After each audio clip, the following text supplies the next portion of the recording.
Joyguru. Welcome to Purushottam বন্দনা। পরম প্রেমময় শ্রী শ্রী ঠাকুর অনুকূলচন্দ্রের চরণে আমার কোটি কোটি প্রণাম। জগজ্জননী শ্রী শ্রী বড়মার চরণে আমার কোটি কোটি প্রণাম। পরম পূজ্যপাদ শ্রী শ্রী বরদার চরণে আমার কোটি কোটি প্রণাম। শ্রী শ্রী আচার্যদেবের চরণে আমার কোটি কোটি প্রণাম। আজকে আমাদের বিষয় শাশুড়ি ও বৌমার সম্পর্কটা কেমন হওয়া প্রয়োজন। দেখুন, ছোটোবেলা থেকেই আমরা একটা কথা প্রায় শুনে আসছি, আমিও শুনেছি, আপনারাও শুনেছেন, এখনও শুনছেন। কথাটা এরকম যে শাশুড়ি মা হতে পারে না আর বৌমা মেয়ে হতে পারে না, বা শাশুড়ি কোনো দিন মা হয় না আর বৌমা কোনো দিন মেয়ে হয় না। কিন্তু আমরা একটা কথা ভুলে যাই, আজকের যে বৌমা কালকে সে শাশুড়ি। দেখুন, শাশুড়ির ভিতরেও মা আছে, তেমনি বৌমার ভিতরেও একটি মেয়ে আছে। কিন্তু কিছু বিপরীত পরিস্থিতি বা কিছু ভুল বোঝাবুঝির জন্য এমন পরিস্থিতি উপস্থিত হয়। তেমনি একজন মা এসেছেন শ্রী শ্রী ঠাকুরের কাছে তার বৌমাকে নিয়ে কিছু অভিযোগ জানাতে। শ্রী শ্রী ঠাকুর ওই মাকে যে কথাগুলি বলেছিলেন তা আমাদের প্রত্যেকের শোনাটা একান্ত প্রয়োজন, সে আমি শাশুড়িই হই বা বৌমাই হই। তাই চলুন আজ এই বিষয়ে ঠাকুরের বলা কিছু কিছু কথা আপনাদের সামনে তুলে ধরব। ভিডিওটি খুব ছোট্ট হবে কিন্তু খুব উপকারী হবে, তাই আপনাদের কাছে অনুরোধ শেষ পর্যন্ত অবশ্যই শুনবেন। একজন মা তার পুত্রবধূর দুর্ব্যবহারের কথা শ্রী শ্রী ঠাকুরকে বলছিলেন। শ্রী শ্রী ঠাকুর একটু সময় শুনে বললেন, ওসব কথা শুনলে আমার মন খারাপ হয়ে যায়। গুরুজনকে যদি ভক্তি না করে তাহলে সুখী হবে কার আশীর্বাদে? শ্রী শ্রী ঠাকুর তখন ওই মাটিকে বললেন, তোমার আর কি, তুমি না হয় চোখ কান বুঝে সব সয়ে যাবে, পরম পিতার কাছে ওদের মঙ্গলই প্রার্থনা করবে, কারণ ওদের যদি কষ্ট হয় সে তো তোমার পাঁজরে গিয়েই লাগবে। কিন্তু তাদের ছেলেপেলেরা তাদের এই সব আচার ব্যবহার তো দেখছে, তাদের শিক্ষাটা কি হবে? আমি কেবল সেই কথাটাই ভাবি, তাদের পরকাল যে ঝরঝরে করে দিচ্ছে।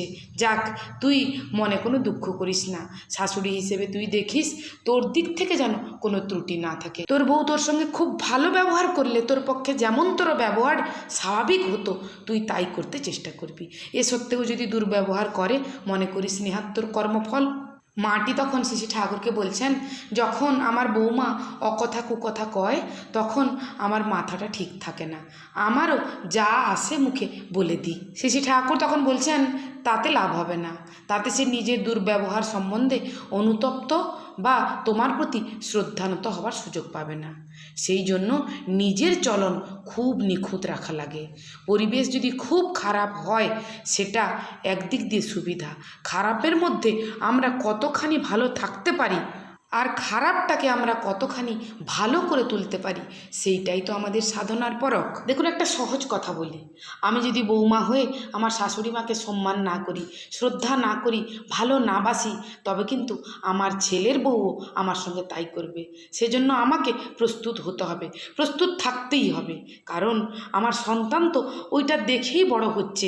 আমার খারাপ ব্যবহার, গুরুজনদের প্রতি আমার খারাপ ব্যবহারটা দেখেই আমার সন্তান বড় হচ্ছে, কারণ আমি যেমন কর্ম করব আমার ফলও তেমনই আসবে। দেখুন, আমি যদি ধান লাগাই তাহলে আমি ধান পাবো, আমি যদি গম লাগাই তাহলে আমি গম পাবো, কিন্তু আমি ধান লাগিয়ে কোনো দিন গম পাবো না। ধান চাষ করে কেউ গম আজ পর্যন্ত পায়নি। তাই আমি যদি বড়দের সঙ্গে, গুরুজনদের সঙ্গে, আমার শাশুড়ি মায়ের সঙ্গে আমি যদি খারাপ ব্যবহার করি তাহলে আমাকেও ওইটাই ভোগ করতে হবে। আবার শাশুড়ি মায়েদের একটা জিনিস বোঝা উচিত, দীর্ঘ 20 বছর 22 বছর একটি সম্পূর্ণ আলাদা জায়গা, একটি সম্পূর্ণ আলাদা পরিবেশ, তার বাপের বাড়ি থেকে আসা একটি মেয়ের শ্বশুর বাড়িতে মানিয়ে নিতে সময় লাগে, সময় লাগবে। সেই সময়টুকু কিন্তু বৌমাকে দিতে হবে, দিতে হয়, দেওয়া উচিত। দেখুন, একটা জিনিস আমাদের মানতেই হবে, শাশুড়ি বা বৌমা উভয়ই এক একজন ভিন্ন সত্তা সম্পন্ন মানুষ, আর আমরা কেউই পারফেক্ট নই, কিন্তু আমরা পারফেক্ট হতে পারি যদি আমরা ঠাকুরের বলা কথা মেনে চলি, নারীদের জন্য দেওয়া শেষে ঠাকুরের বিধানগুলি মেনে চলি। আমি অনেক শাশুড়ি মাকে বলতে শুনেছি, আমি নারী নীতি পড়ি না, নারী নীতি বৌমার জন্য। এটা কিন্তু ভুল কথা। নারী নীতি শাশুড়ির জন্য বা বৌমার জন্য নয়, একজন নারীর জন্য। কি করে আমি একজন আদর্শ নারী, আদর্শ মা, আদর্শ মেয়ে, আদর্শ বৌমা হয়ে উঠব, সেই জন্য আমাদেরকে নারীর নীতি পড়া উচিত, ঠাকুরের বইগুলি পড়া উচিত।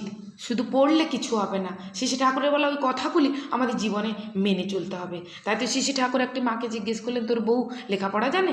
ওই মা বলছেন, আজ্ঞে হ্যাঁ ঠাকুর। শ্রী ঠাকুর বলছেন, তবে নারীর নীতি, নারীর পথে, স্বাস্থ্য ও সদাচার, আহার, গর্ভচর্যা ইত্যাদি বিষয়ক বই পড়তে দিবি। একা একা পড়ার থেকে সে পড়লো আর তোরা পাঁচজনে মিশে শুনলি, একসঙ্গে আলোচনা করলি, এমন হলে আরও ভালো হয়। প্রত্যেকটা পরিবারে এই সব চর্চা যত হয় ততই ভালো। জীবন চলনায় সাধারণভাবে যা যা লাগে সেই সব বিষয়ে পড়াশোনা, আলোচনা, চর্চা হয়, সেই ভালো। আর এগুলি শুধু জেনে রাখলে হবে না, করবার জন্য জানতে হবে, আর না করলে জানাও হবে না। এইভাবে যদি চলো তাহলে দেখবে পাড়ার অন্যান্য পরিবারেও এসব ছড়িয়ে যাবে, তারাও উপকৃত হবে। সবাই যে দীক্ষা নেবে এবং সবাইকে যে এখানে দীক্ষা নিতে হবে এমন কোনো কথা নয়, কিন্তু তোমাদের দৃষ্টান্তে মানুষের বাঁচার পথ নিরাবিল ও প্রশস্ত যদি না হলো তাহলে তোমরা আর করলে কি? দেখুন, আমরা যদি নারীর নীতি, নারীর পথে এবং ঠাকুরের বিভিন্ন বই পড়ি এবং ঠাকুরের বলা কথাগুলি যদি আমরা আমাদের জীবনে মেনে চলতে পারি, তাহলে ওই যে কথা আছে না, শুরুতেই বলেছিলাম, শাশুড়ি কখনো মা হতে পারে না বা বৌমা কখনো মেয়ে হতে পারে না, এটা কিন্তু ভুল হয়ে যাবে। শাশুড়িও মা হবে, বৌমাও মেয়ে হবে। তাই চলুন আমরা প্রত্যেকে ঠাকুরের বলা সকল কথা মেনে চলব এবং নিজেদেরকে ঠাকুরের মনের মতো, ঠাকুর যেভাবে চেয়েছেন আমরা সেইভাবে নিজেদেরকে তৈরি করে তুলব। আজ এই পর্যন্ত। দয়াল ঠাকুরের রাঙা রাতুল চরণে আমার কোটি কোটি প্রণাম। জগৎজননী শ্রী শ্রী বড় মার চরণে আমার কোটি কোটি প্রণাম। সকল দাদা ও মায়েদের আমার জয়গুরু। আপনারা সকলে ভালো থাকুন, সুস্থ থাকুন, সুখে থাকুন। বন্দে পুরুষোত্তম।